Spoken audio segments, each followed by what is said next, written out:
வணக்கம். ஆகாஷ்வாணி புதுச்சேரி. மாநில செய்திகள் வாசிப்பவர் நாராயணசாமி.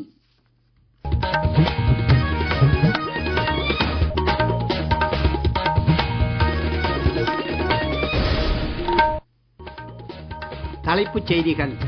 பிரயாக்ராஜில் நடைபெறும் மகா கும்பமேளாவில் இன்று பிரதமர் திரு நரேந்திர மோடி கலந்து கொண்டு திரிவேணி சங்கமத்தில் புனித நீராடினார். டெல்லியில் 70 உறுப்பினர் சட்டமன்ற தேர்தல் வாக்குப்பதிவு பலத்த பாதுகாப்பு ஏற்பாடுகளுக்கு இடையே இன்று நடைபெற்றது. மத்திய தகவல் ஒலிபரப்புத்துறை அமைச்சர் திரு அஸ்வினி வைஷ்ணவ் இன்று புதுடில்லியில் ஓபன் ஏஐ நிறுவனத்தின் தலைமை செயல் அதிகாரி திரு சாம் ஆல்ட்மேனை சந்தித்து பேசினார்.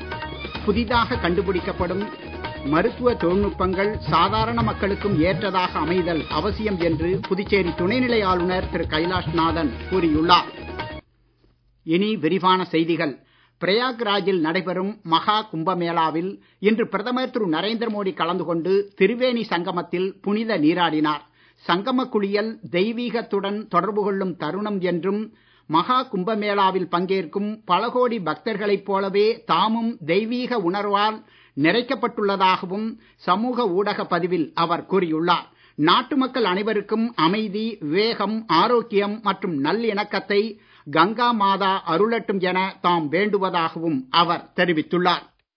பிரதமர் திரு நரேந்திர மோடி இன்று பிரயாக்ராஜில் கங்கை கரையிலிருந்து திரிவேணி சங்கமத்திற்கு படகில் சென்றபோது உத்தரப்பிரதேஷ் முதலமைச்சர் யோகி ஆதித்யநாத் உடன் இருந்தார். திரிவேணி சங்கமத்தில் பிரதமர் ஆரத்தி பூஜை செய்து கங்கா, யமுனா, சரஸ்வதி நதிகளை வழிபட்டார். உலகின் மிகப்பெரிய மக்கள் கூடல் நிகழ்வாக திகழும் மகா கும்பமேளா கடந்த மாதம் 13ஆம் தேதி தொடங்கியது முதல் இதுவரை 33 கோடிக்கும் மேற்பட்ட பக்தர்கள் புனித நீராடி உள்ளனர். நாட்டின் ஆன்மீக மற்றும் கலாச்சார பாரம்பரியத்தை பேணிக் காப்பதில் அரசுக்குள்ள உறுதிப்பாட்டின் ஒரு பகுதியாக நாட்டின் முக்கிய யாத்திரை தலங்களில் உள்கட்டமைப்பு வசதிகளை மேம்படுத்த பல்வேறு நடவடிக்கைகள் எடுக்கப்பட்டுள்ளதும் பிரதமர் திரு நரேந்திர மோடி கடந்த ஆண்டு டிசம்பர் மாதம் பிரயாக்ராஜ் வந்தபோது மொத்தம் 500 கோடி ரூபாய் மதிப்பிலான பல்வேறு உள்கட்டமைப்பு திட்டங்களை தொடக்கி வைத்ததும் குறிப்பிடத்தக்கது. டெல்லியில் 70 உறுப்பினர் சட்டமன்ற தேர்தல் வாக்குப்பதிவு பலத்த பாதுகாப்பு ஏற்பாடுகளுக்கு இடையே இன்று நடைபெற்றது. காலை 7 மணிக்கு தொடங்கி நடைபெற்ற வாக்குப்பதிவில் மாலை 5 மணி வரை 57.7% வாக்குகள் பதிவாகி இருந்தன. குடியரசுத் தலைவர் திருமதி திரௌபதி முர்மு, குடியரசு துணைத் தலைவர் திரு ஜெக்தீப் தன்கர், மத்திய அமைச்சர்கள் டாக்டர் ஜெய்சங்கர், திரு ஹர்தீப் சிங் புரி, மூத்த காங்கிரஸ் தலைவர் திரு ராகுல் காந்தி, டெல்லி துணைநிலை ஆளுநர் திரு வி கே சக்சேனா, டெல்லி முதலமைச்சர் திருமதி அதிஷி உட்பட தலைவர்கள் பலரும் தத்தம் தொகுதிகளில் வாக்களித்தனர்.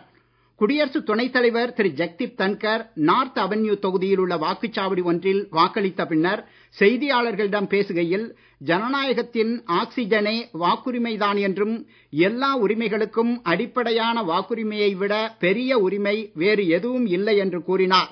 உலகின் மிக பழமையான, மிக துடிப்பான ஜனநாயக நாடு இந்தியாதான் என்றும் இந்தியாவில் ஆட்சி மாற்றம் தேர்தல் மூலமாக மட்டுமே நடப்பதாகவும் அவர் குறிப்பிட்டார்.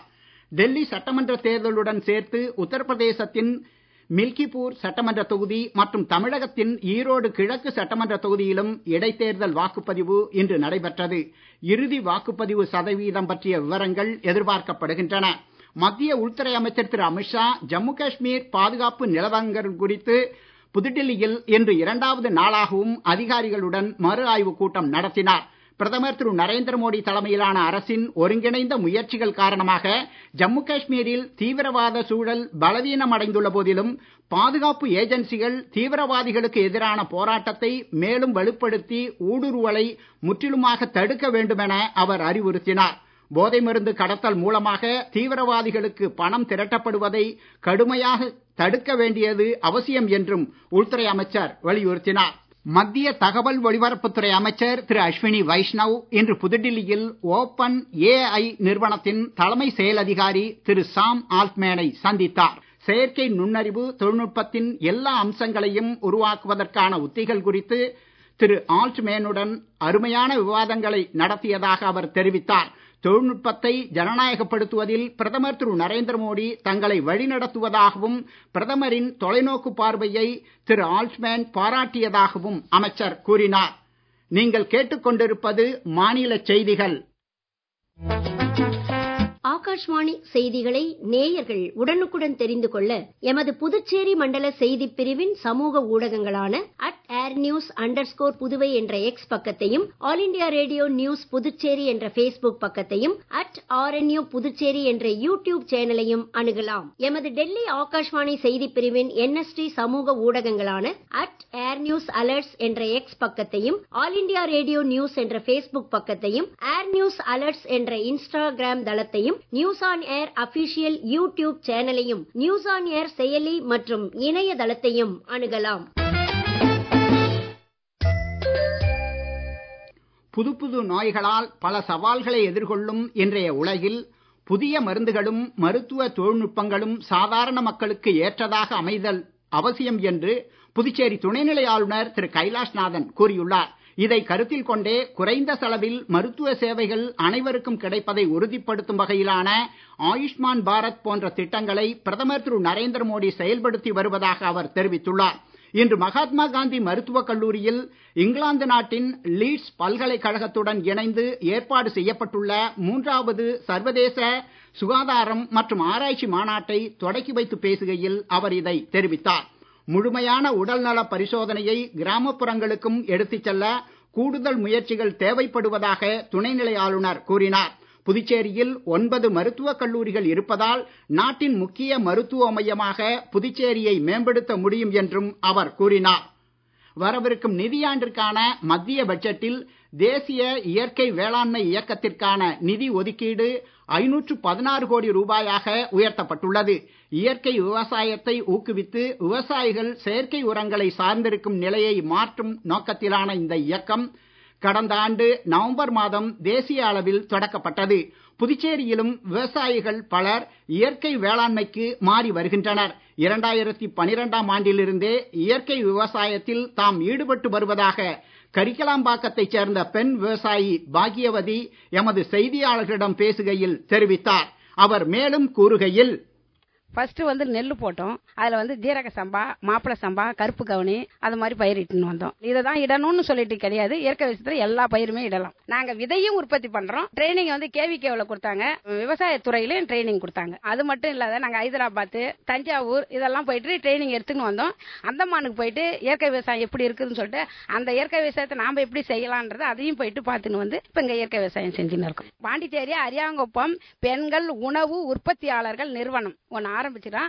அதுல 750 விவசாய பெண்கள் இருக்கணும். உறுப்பினர் 2000 போடணும். பாண்டிச்சேரி கவர்மெண்ட் 2000 தருது, சென்ட்ரல் கவர்மெண்ட் 2000, 4000 ஒரு உறுப்பினருக்கு தராங்க. இது தனியா அந்த 6000 வச்சு ஒன்னும் செய்ய முடியாது. கூட்டா வச்சு அது 3 மடங்கா ஆகுது. அரியாங்குப்பம் உழவர் சந்தையில இடம் கொடுத்துருக்காங்க. அந்த இடத்துல நாங்களே அதை அழகா மெயின்டெனன்ஸ் பண்ணி அதுல சூப்பர் மார்க்கெட் மாதிரி எல்லாமே கிடைக்கிற மாதிரி ஒருத்தங்க வந்தாங்கன்னா சாப்பாடு சாப்பிட்டு போகணும், அவங்க வீட்டுக்கு பொருள் வாங்கி போகணும். அது மாதிரி ஒரு பெரிய லெவல்ல வைக்கலாம்னு சொல்லிட்டு ஏற்பாடு செஞ்சுன்னு இருக்கிறோம்.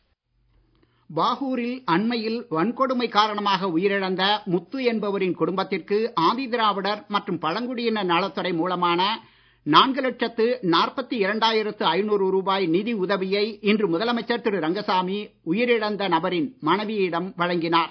சட்டப்பேரவையில் உள்ள முதலமைச்சர் அலுவலகத்தில் நடைபெற்ற இந்நிகழ்ச்சியில் சட்டப்பேரவைத் தலைவர் திரு ஆர் செல்வம், ஆதிதிராவிடர் மற்றும் பழங்குடியினர் நலத்துறை அமைச்சர் திரு சாய் ஜே சரவணன்குமார், சட்டமன்ற உறுப்பினர் திரு பாஸ்கர் என்கிற தட்சிணாமூர்த்தி மற்றும் அதிகாரிகள் கலந்து கொண்டனர். முதுகலை மருத்துவ மாணவர் சேர்க்கை இடங்களை நீட் தேர்வு மதிப்பெண் அடிப்படையில் அகில இந்திய அளவில் நடத்த வேண்டும் என அண்மையில் உச்சநீதிமன்றம் வெளியிட்டுள்ள தீர்ப்பு மீது புதுச்சேரி அரசு சீராய்வு மனு தாக்கல் செய்ய வேண்டும் என கோரி அஇஅதிமுக முதலமைச்சர் திரு ரங்கசாமியிடம் மனு கொடுத்துள்ளது. மாநில அஇஅதிமுக செயலர் திரு அன்பழகன் இன்று புதுச்சேரியில் செய்தியாளர்களிடம் இதை தெரிவித்தார். மாணவர் சேர்க்கையில் தற்போது உள்ளூர் மாணவர்களுக்கு கிடைக்கும் 50% இடங்கள் நீதிமன்ற தீர்ப்பினால் இனி கிடைக்காது என்பதால் மாநில அரசு நீதிமன்றத்தை அணுகுதல் அவசியம் என்றார். முதலமைச்சர் மனுவை பெற்றுக்கொண்டு அதிகாரிகளுடன் பேசி உரிய நடவடிக்கை எடுக்க உறுதியளித்திருப்பதாகவும் தகவல் வெளியாகி உள்ளது. முதுபெரும் ஆகாஷ்வாணி செய்தி வாசிப்பாளர் வெங்கட்ராமன் சென்னையில் நேற்று இரவு காலமானார். நிரந்தர ஊழியராகவும் ஒப்பந்த அடிப்படையிலும் மொத்தம் 64 ஆண்டுகள் தமிழ் செய்தி வாசிப்பாளராக சேவை புரிந்த அவருக்கு வயது 102. 1947ஆம் ஆண்டு ஆகஸ்ட் 15ஆம் தேதி அதிகாலை இலங்கைக்கான ஆகாஷ்வாணி ஒலிபரப்பில் இந்தியா சுதந்திரமடைந்த செய்தியை தமிழில் உலகுக்கு அறிவித்த முதலாவது குரலுக்கு சொந்தக்காரர் வெங்கட்ராமன் என்பதும் குறிப்பிடத்தக்கது. மீண்டும் தலைப்புச் செய்திகள். பிரயாக்ராஜில் நடைபெறும் மகா கும்பமேளாவில் இன்று பிரதமர் திரு நரேந்திர மோடி கலந்து கொண்டு திரிவேணி சங்கமத்தில் புனித நீராடினார். டெல்லியில் 70 உறுப்பினர் சட்டமன்ற தேர்தல் வாக்குப்பதிவு பலத்த பாதுகாப்பு ஏற்பாடுகளுக்கு இடையே இன்று நடைபெற்றது. மத்திய தகவல் ஒலிபரப்புத்துறை அமைச்சர் திரு அஸ்வினி வைஷ்ணவ் இன்று புதுடில்லியில் ஓபன் AI நிறுவனத்தின் தலைமை செயல் அதிகாரி திரு சாம் ஆல்ட்மேனை சந்தித்து பேசினார். புதிதாக கண்டுபிடிக்கப்படும் மருத்துவ தொழில்நுட்பங்கள் சாதாரண மக்களுக்கும் ஏற்றதாக அமைதல் அவசியம் என்று புதுச்சேரி துணைநிலை ஆளுநர் திரு கைலாஷ்நாதன் கூறியுள்ளார். இத்துடன் இந்த செய்தி அறிக்கை நிறைவு பெறுகிறது. வணக்கம்.